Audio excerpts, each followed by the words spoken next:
안녕하십니까. 오늘 성전에 오신 모든 분들을 진심으로 환영합니다. 또 인터넷을 통하여 예배에 참석하는 모든 분들에게도 하나님의 은혜와 은총이 함께 하기를 간구합니다. 먼저 하나님의 말씀 요한계시록 14장 1절부터 5절까지의 말씀을 읽겠습니다. 천천히 읽어드리겠습니다. 또 내가 보니 어린 양이 시온산에 섰고 그와 함께 14만 4천이 서 있는데 그들의 이마에는 어린 양의 이름과 그 아버지의 이름을 쓴 것이 있더라. 내가 하늘에서 나는 소리를 들으니 많은 물소리와도 같고 큰 우레 소리와도 같은데 내가 들은 소리는 검은고 타는 자들이 검은고를 타는 것 같더라. 그들이 보좌 앞과 네 생물과 장로들 앞에서 새 노래를 부르니 땅에서 속량함을 받은 14만 4천 밖에는 능히 이 노래를 배울 자가 없더라. 이 사람들은 여자와 더불어 더럽히지 아니하고 순결한 자라. 어린 양이 어디로 인도하든지 따라가는 자며 사람 가운데에서 속량함을 받아 처음 익은 열매로 하나님과 어린 양에게 속한 자들이니 그 입에 거짓말이 없고 흠이 없는 자들이더라. 폭염으로 온 세상을 달구었던 여름이 조금씩 지나가고 있습니다. 푹푹 쪄대는 여름이 지난주부터 좀 선선한 바람이 부는 걸 느끼게 됩니다. 제가 기억하기에 지난 안식일, 지난 저녁 예배 시간까지만 해도 설교자가 반팔로 입고 설교를 해도 날씨가 덥다라고 생각했는데 저는 오늘 이렇게 긴팔을 다 입어도 좀 더운 걸 느끼지 못합니다. 계절이 변하는 걸 보면 세상에 변하지 않는 것이 없다는 생각을 하게 됩니다. 날씨도 바뀌고 환경도 바뀌고 사람의 마음도 바뀝니다. 그런데 성경은 마지막 시대에도 결코 변하지 않는 한 사람의 이야기를 들려줍니다.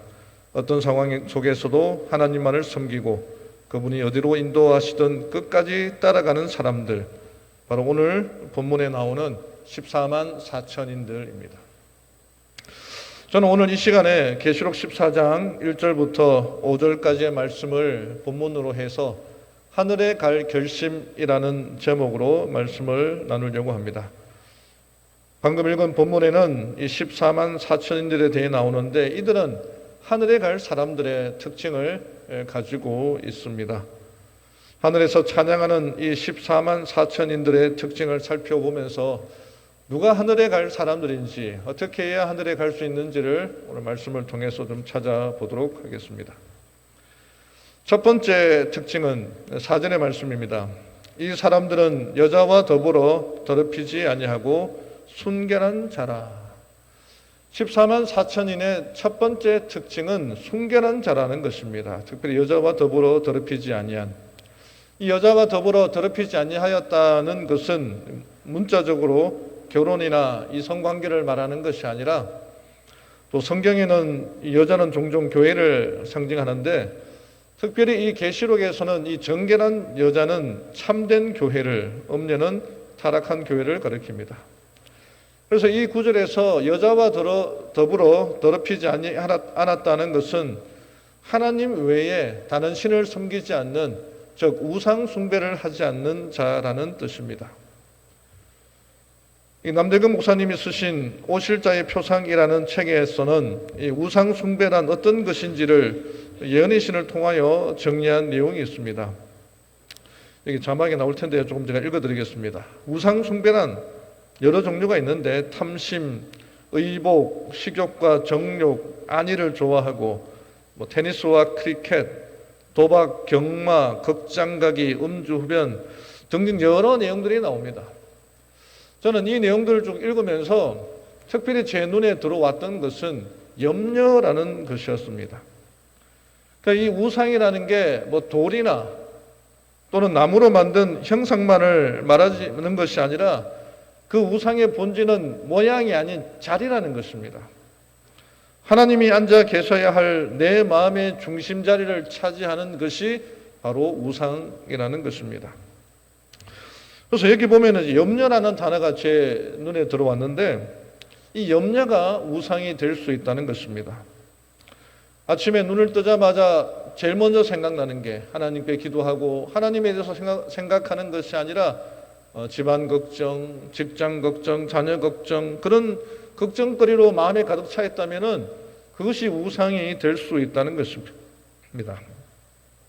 그러니까 염려가 나의 마음의 왕자의 자리를 잡고 있는 우상이 되는 것입니다. 그래서 누가복음 21장 34절에는요, 너희는 스스로 조심하라. 그렇지 않으면 생활의 염려로 마음이 둔하여지고 뜻밖의 그 날이 덫과 같이 너희에게 임하리라고 말씀하십니다.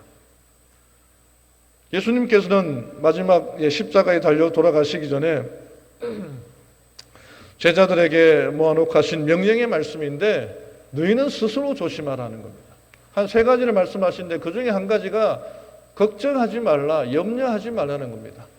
왜냐하면 그 생활의 염려로 인하여서 마음이 가득 차게 되면은 영적인 감각이 무뎌지고 정말 중요한 예수님의 재림을 기다리는 준비를 하지 못한다라고 하는 것입니다. 그 염려와 걱정이 내 마음의 우상이 되어서 가득 차게 된다면은 정말 마음이 둔하여져서 재림 신도밖에 살아가지 못한다라고 이야기하고 있는 것입니다. 그래서 여러분 잘 아시는 말씀 데살로니가전서 5장 16절에서 18절까지의 말씀을 보면은요, 항상 기뻐하라, 쉬지 말고 기도하라, 범사에 감사하라. 이것이 그리스도 예수 안에서 너희를 향하신 하나님의 뜻이다라고 말하고 있습니다. 제가 생각하기에 이 감사는 신앙의 아주 최고의 수준이라고 생각합니다. 감사하는 삶을 살지 않으면은 하나님의 백성이 될 수 없습니다. 매일 근심하고 걱정하고 염려하고 어떤 아무리 좋은 일이 생겨도 감사하지 못한다면은 이건 14만 4천인의 특징이 될 수가 없다는 것입니다. 제가 퀴즈를 하나 드리겠습니다. 잘 알려진 것이라 생각이 되는데요. 우리 학생들에게 한번 퀴즈를 내니까 굉장히 반응이 좋았는데 여기 계신 분들은 들을지 모르겠습니다만 하나님이 제일 좋아하시는 과일이 뭐라고 아십니까? 한번 얘기한 것 같기도 한데 하나님이 제일 좋아하시는 과일이 뭐죠? 아시는군요. 감입니다. 감. 왜 그렇습니까? 성경에 의하면은 하나님께 감 사드리세라고 얘기하고 있습니다. 뭐 처음 들어보시나요?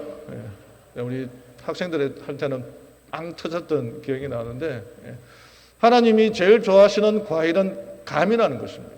왜? 특별히 시편에 그런 말씀이 잘 나오는데 하나님께 감 사드리세요. 여러분 하나님께 좀 죄를 지은 것 있습니까? 그럴 때 하나님의 마음을 돌리기 위하여 어떻게 하면 좋겠습니까? 하나님께 감 사드리면 된다는 것입니다. 여러분 염려라는 우상을 만들어 우리 마음에 가게 하지 말고 늘 감사함으로 또 감사드림으로 하늘을 향하여 나아가는 우리 모두가 되기를 간절히 바랍니다. 두 번째 14만 4천인의 특징은 어린 양이 어디로 인도하든지 따라가는 자입니다. 4절에 그렇게 기록되어 있는데요. 어린 양이 어디로 인도하든지 따라가는 자녀라고 나옵니다. 이 짧은 구절이 순종의 본질을 보여줍니다. 잘 아시는 대로 어린 양은 예수님을 말하는 것이고 그분이 어디로 인도하든지 그냥 따라가는 자들이라는 겁니다. 그러니까 순종은 방향이 아니라 대상의 문제입니다. 순종이란 단순히 옳은 길을 걸어가는 것이 아니라 어린 양이신 예수님께서 어디를 인도하시든지 따라가는 것입니다. 그 길이 광야든 골고다든 사막이든 어디든 예수님이 인도하시는 대로 따라가는 순종의 삶입니다. 성경에 나오는 순종의 아름다운 예 중에 하나가 저는 룻이라고 생각하는데요. 룻기 3장에 보면은 그 시어머니 나오미가 룻에게 보아스를 만나기 위하여 아주 구체적인 지시를 하는 장면이 나옵니다. 룻기 3장 3절에서 4절 말씀에 그런즉 너는 목욕하고 기름을 바르고 의복을 입고 가장 좋은 옷을 입고 타작 마당에 내려가서 그 사람이 먹고 마시기를 다 하기까지는 그에게 보이지 말고 그가 누울 때에 너는 그가 눕는 곳을 알았다가 들어가서 그의 발치 이불을 들고 거기 누우라. 그가 내 할 일을 내게 알게 하리라 하니 룻이 시어머니에게 이르되 어머니의 말씀대로 내가 다 행하리다 하니라. 그가 타작마당으로 내려가서 어머니의 시어머니의 명령대로 다 하니라. 이것은 나오미가 룻에게 그냥 내가 생각나는 대로 행동하라, 상황에 따라서 임기응변하라는 내용이 아니었습니다. 굉장히 구체적이고 그 이스라엘 백성들의 풍습을 잘 모르는 이방 여인 룻에게는 이해하기도 어려울 수 있는 아주 위험할 수도 있는 부탁이었습니다. 근데 룻은 이렇게 말합니다. 5절에 어머니의 말씀대로 다 행하리다. 룻은 자신의 생각을 섞지 않았습니다. 어머니, 그건 좀 위험한데요. 꼭 저는 그렇게까지 하고 싶지 않습니다. 이런 말이 없었습니다. 그냥 말씀대로 그냥 순종했던 것입니다. 이런 말이 있습니다. 감사가 신앙의 최고봉이라면 순종은 모든 신앙의 기초이다. 제가 이 구절을 어디서 읽었는지 좀 검색을 했는데도 찾지를 못하겠더라고요. 어쩌면은 제 머릿속에서 나온 건지 모르겠습니다만은 정말 중요한 진리라 생각이 됩니다. 기초 없는 건물이 무너지는 것처럼 순종 없는 감사는 오래가지 못합니다. 그러니까 순종을 통해서 우리의 신앙의 기초가 든든하게 받쳐지고 그 위에 감사함으로 하루하루 살아가야 한다는 것입니다. 제가 어릴 때만 해도 교회 가면은 이 안식일학교 순서를 쓸 때에 늘 하던 말이 있었습니다. 늘 나와서 하는 첫마디가 순종하는 마음으로 이 자리에 섰습니다 하는 겁니다. 그러니까 안식일학교장이 부탁하면은 누구든지 간에 자기는 하고 싶지 않지만은 다 하나같이 순종하는 마음으로 이 자리에 섰다라고 고백하는 겁니다. 근데 요즘은 어떻습니까? 제가 잘 모르겠습니다만은 순종하는 마음은 그냥 부탁이 들어오면 어떻게 피하고 여러 가지 생각들이 드는 게 아닌지 지금 세상이 아닌지 모르겠습니다. 근데 오늘도 하나님은 우리들에게 말씀하십니다. 염려하지 말라. 걱정하지 말라. 그럼 우리가 어떻게 해야 됩니까? 순종하는 마음으로 염려하지 말아야 됩니다. 하나님, 걱정이 태산이고 해결하지 못한 문제들이 산더미 같은데 어떻게 염려할 수 있습니까? 그러나 하나님이 염려하지 말라고 했으니 순종하는 마음으로 따르겠습니다. 그리고 감사하라고 했으니 감사하며 살겠습니다. 그렇게 살아야 합니다. 여러분 그렇게 하시겠습니까? 예. 근데 이렇게 말하는 저도 사실 어제와 오늘 하루 종일 근심과 걱정으로 가득 차 있었습니다. 오늘 저녁 설교 준비 때문에 걱정하는 것도 있었지만은 이 봉사대 관련으로 근심 걱정이 가득했습니다. 며칠 전부터 관련 문자가 와서 좀 마음이 좀 어지러웠는데 또 어제와 오늘 아침에 온 문자들이 제 마음을 좀 심란하게 했습니다. 제가 감당하고 있는 화학생명과학과에서 겨울 봉사대를 준비하고 있는데 여러 문제 때문에 규모를 좀 줄여야 한다는 것이었습니다. 지금 이제 우리 화생과 겨울 봉사대 대원들의 절반 정도가 선정되었고 또 우리과 이 봉사대가 좀 우리 학생들에게 인기가 많아서 가고 싶어하는 사람들이 많아 그 대원들 중에 비교인들은 저와 10번 정도 만나서 성경 공부를 하는 조건으로 뽑았습니다. 그래서 그 중에 몇 명은 한 3번 정도 만나서 방학 중에 성경 공부를 지금 진행하고 있는데 여러 문제로 이 규모를 줄이게 되면 어떻게 하나 그런 답답함이 생긴 것입니다. 근데 하나님께서는 염려하지 말라, 걱정하지 말라 그랬는데 제가 오늘 몇 분에게 전화해가지고 불평불만을 했습니다. 이렇게 하면 안 되는데 라고 하면서요. 근데 제가 오늘 설교하는 준비가 설교의 내용이 걱정하지 말라, 염려하지 말라라고 설교를 준비하면서 제가 걱정하고 염려하고 불평불만을 얘기하고 있는 것입니다. 오후에 다시 이제 정리를 하면서 이렇게 설교를 하면 안 되는데 당장 설교를 바꿀 수도 없지 않습니까? 제가 이미 어제 목회실에다가 원고를 다 보내고 다 보냈는데 뭐 어떻게 하루 만에 맨날 며칠을 준비하는 이 설교를 어떻게 하루 만에 반나절 만에 바꿀 수가 있겠습니까?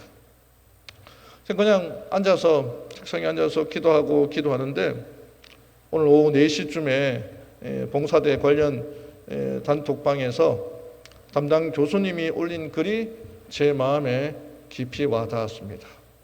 뭐라고 되어 있냐면은 다시 한번 교수님들에게 불편함 드려서 죄송하고 또 저희 부서에서 더욱 몸으로 기도로 돕도록 하겠습니다. 즐거운 안식일 되세요. 저는 이분이 이렇게 기도하면서 준비하였는데 안식일이 다가오고 있는데 오늘도 휴일인데도 제대로 쉬지 못하고 백방으로 애쓰는 분이 있는데 미안한 마음이 들었습니다. 그리고 기도하고 있다는데 왜 내가 혼자서 근심하고 걱정하고 불평하고 불만을 얘기하고 있는가? 그렇게 하지 말라. 내가 준비하는 이 말씀에도 하나님께서는 걱정하지 말라, 염려하지 말라, 어린 양이 어디로 인도하든지 따라가라고 했는데 그분이 인도하신 대로 따라가지 않고 내 마음에 드는 것은 따라가고 내 마음에 들지 않은 것은 안 따라간다면 그것이 어떻게 순종이라고 말할 수가 있겠습니까? 사랑하는 우리 성도 여러분, 다시 한번 저를 포함해서 우리를 한번 돌아보고 내가 정말 순종하며 살아가고 있는지, 이웃을 사랑하라라고 했는데 원수를 사랑하라고 했는데 정말 내가 원수를 사랑하고 있는지, 염려하지 말라고 했는데 염려하지 않고 있는지, 걱정하지 말라고 했는데 걱정하지 않고 있는지 다시 한번 돌아보아 우리가 14만 4천인의 그 두 번째 특징에 해당되는 우리 모두가 되기를 간절히 바랍니다. 마지막으로 세 번째는 입에 거짓말이 없고 흠이 없다는 것입니다. 5절 말씀에 이렇게 기록합니다. 그 입에 거짓말이 없고 흠이 없는 자들이더라. 이것은 단순히 거짓말을 하지 않는다의 수준이 아니라 하나님 앞과 사람 앞에서 말과 삶이 진리와 일치하는 상태를 의미합니다. 성경에서 거짓은 사실이 아닌 말을 하는 것뿐 아니라 진리를 왜곡하거나 사람을 속이는 모든 의도를 포함합니다.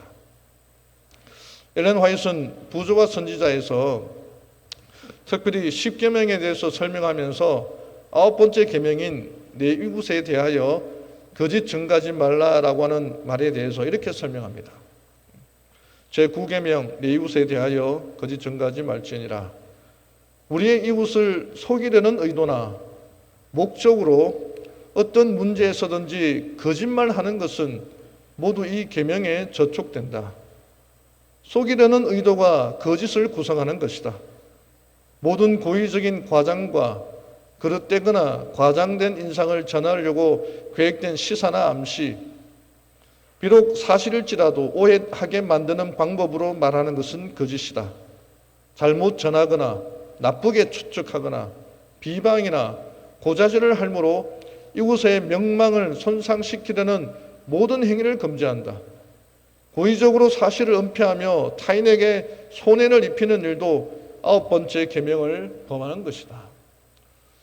예수님께서는 가늠하지 말라는 그 의미가 굉장히 그 깊은 넓은 범위로 확대된 것처럼 네 이웃에 대하여 거짓 증가하지 말라는 이 말씀도 엄청나게 큰 범위에 포함되는 겁니다. 우리가 생각하는 그 거짓의 범위가 우리가 생각하는 것보다 훨씬 넓습니다. 그저 틀린 말을 하는 것만 아니라 사실을 왜곡하거나 의도적으로 오해를 유도하거나 진실을 섬기는 침묵까지도 하나님 앞에서는 거짓입니다. 하늘 백성은 이런 모든 형태의 거짓을 벌인 사람들이라는 것입니다. 혹시 우리의 입술이 사실을 말하면서도 오해를 불러오게 만들고 있지는 않습니까? 혹시 진실을 말하지 않으므로 누군가에게 손해를 입히고 있지는 않습니까? 혹은 남을 깎아내리거나 불필요한 추측을 흘러보내고 있지는 않습니까? 하늘 백성의 특징은 진실한 입술과 흠 없는 삶입니다. 우리의 말과 행동이 하나님의 진리와 일치될 때 우리는 어린 양과 함께 설 수 있습니다. 오늘 우리의 입술과 마음을 정직으로 또 삶을 거룩함으로 하나님께 드리게 되기를 바랍니다. 또 교회 안에는 정말 많은 일들이 일어나고 정말 많은 말들이 오고 갑니다. 그 말들로 인해서 사람들이 상처받고 눈물 흘리고 심지어는 신앙을 포기하는 일까지 생겨납니다. 저는 오늘 말씀을 정리하면서 한 이야기를 들려드리겠습니다. 이 이야기는 지금은 돌아가신 고인이 되신 이상락 목사님께서 재림신문에 오래전에 목회 비하라는 코너에 여러 글들을 쓰셨는데 그 내용 중에 하나가 제가 마음에 와 닿았고 제가 깊이 느낀 바가 있어서 그 내용을 여러분들에게 소개하고자 합니다. 지금은 고인이 되셨지만 이 이상락 목사님은 아시는 분은 아시겠지만은 축구를 매우 좋아하시는 분이셨습니다. 그분이 인턴 전도사 시절입니다. 그럼 벌써 몇 년 전입니까? 꽤 오래된 일이었는데 바이에르 그때가 월드컵 경기가 열리는 날이었습니다. 이분이 축구를 좋아하니까 당연히 월드컵 경기를 보고 넘어갈 수가 없죠. 또 그날이 마침 이제 한국과 경기하는 날인데 하필 그날이 딱 금요일 저녁이었습니다. 여러분 그때 그 시절을 기억하십니까? 금요일 저녁에 안식일 오후에 TV를 보면은 뭐 그냥 지옥에 떨어질 것 같은 그런 분위기가 있었는데 그때가 그 시절이었습니다. 정말 안식일을 그대로 거룩하게 지키려고 했고 무엇을 사거나 뭐 공을 사거나 TV를 보는 것 정말 큰일 날 줄 아는 시대였습니다. 지금은 좀 안타깝게도 허지부지 된 것 같아요. 그런데 이 축구를 너무 좋아하는 목사님이라 금요일이지만 이 경기를 안 보고 지나갈 수가 없었다고 합니다. 그래서 목사님 말로는 이날 저녁 예배를 어떻게 드렸는지 기억이 하나도 안 나고 예배를 빨리 마치고 최대한 예배를 빨리 마치고 교인들을 빨리 보내고 그리고 사택으로 올라가서 바로 TV를 켰습니다. 빨리 정리하고 올라왔지만 이미 경기는 TV에서는 경기가 시작되고 있었습니다. 이 목사님의 마음에는 안식일도 사명도 목사라는 직분도 잠시 뒤로 물려났습니다.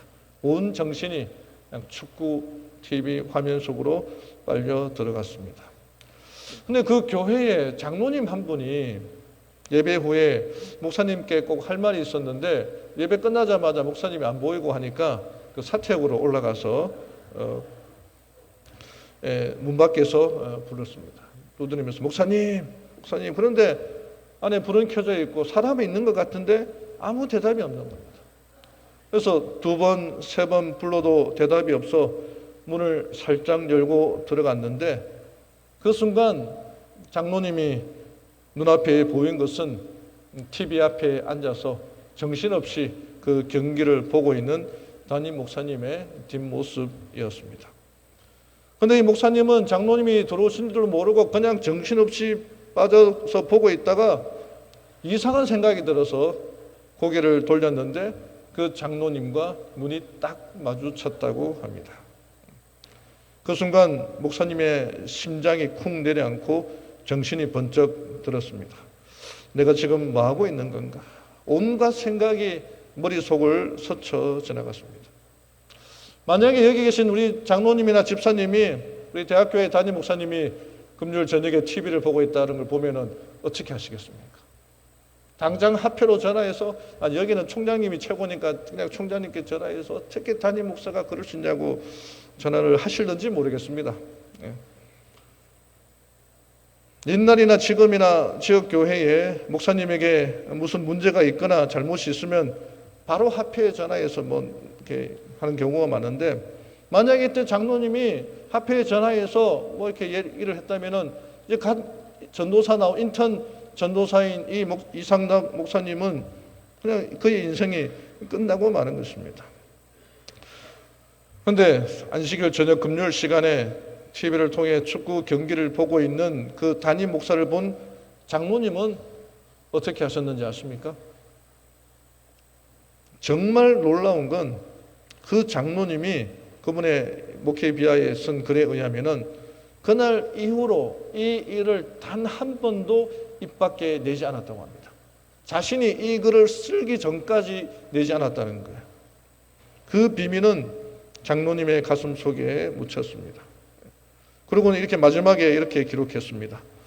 내가 이렇게 목회를 할 수 있었던 것도 다 그 장로님이 비밀을 지켰기 때문이다. 저는 이 장로님이 누구신지는 잘 모릅니다. 그러나 분명한 것은 그 입에 거짓이 없고 흠이 없는 사람이라고 확신합니다. 남의 허물을 덜쳐내지도 않았고 과장되거나 왜곡하지도 않았습니다. 오히려 사랑으로 듣고 기도하며 품었습니다.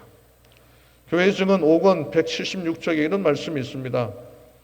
험담은 듣는 사람에게 보다는 말하는 자에게 훨씬 더 중하게 내리는 이중의 저주이다. 분열과 분쟁의 씨를 뿌리는 자는 그 자신의 심령에서 치명적 열매를 거둔다. 나쁜 소문을 퍼뜨리는 자, 악을 추측하는 자는 얼마나 불행한가. 그는 진정한 행복을 알지 못하는 자이다. 험담하는 사람은 이중의 저주가 있다는 겁니다. 일단은 그 험담하는 얘기를 듣는 사람에게 저주가 있고 그 험담을 하는 본인에게 저주가 있다는 거예요. 이 험담과 거짓은 단순히 다른 사람을 해치는 데서 끝나는 것이 아니라 그 독이 결국은 자기 마음을 병들게 하고 평안을 뺏어가는 것입니다. 그러나 사랑으로 듣고 침묵으로 지켜주는 사람은 흠없는 입술로 하나님 앞에 설 준비가 된 사람입니다. 사랑하는 우리 성도 여러분, 오늘 하나님이 우리에게 주신 말씀은 분명합니다. 오직 하나님만 사랑하는 것입니다. 우상 숭배, 하나님 외에 다른 것들은 다 우상이 되는 겁니다. 염려와 걱정도 내 마음속에 두지 말고 다 없애버리고 오직 하나님만을 의지하고 나아가는 우리 모두가 되기를 바랍니다. 또 14만 4천이년 어린 양이 어디로 인도하는지 따라가는 자입니다. 그 길은 순종의 길입니다. 하나님이 염려하지 말라고 했으니 염려해서는 안 되는 겁니다. 걱정하지 말라고 했으니 걱정해서는 안 되는 겁니다. 이유가 없습니다. 토를 달 필요도 없고 변명할 필요도 없고 핑계도 댈 필요도 없고 하나님이 하지 말라고 했으니 그냥 안 하면 되는 겁니다. 또 감사하라고 했으니 감사하며 살아가는 우리 모두가 되기를 바랍니다. 마지막으로 입술에 거짓이 없는 하나님이 백성이 되라는 것입니다. 험담하지 말고 헐뜯지 말고 사랑으로 덮어주고 침묵으로 지켜주는 14만 4천인의 특징을 가지게 된다면 여기서 준비함으로 우리 모두가 그날 그곳에서 하나님을 함께 찬양하며 14만 4천인의 대열에 서 있는 우리들을 만나게 될 것입니다. 이 특징들을 마음에 새기고 살아가는 우리 모두가 되기를 바라며 오늘 말씀을 마치겠습니다.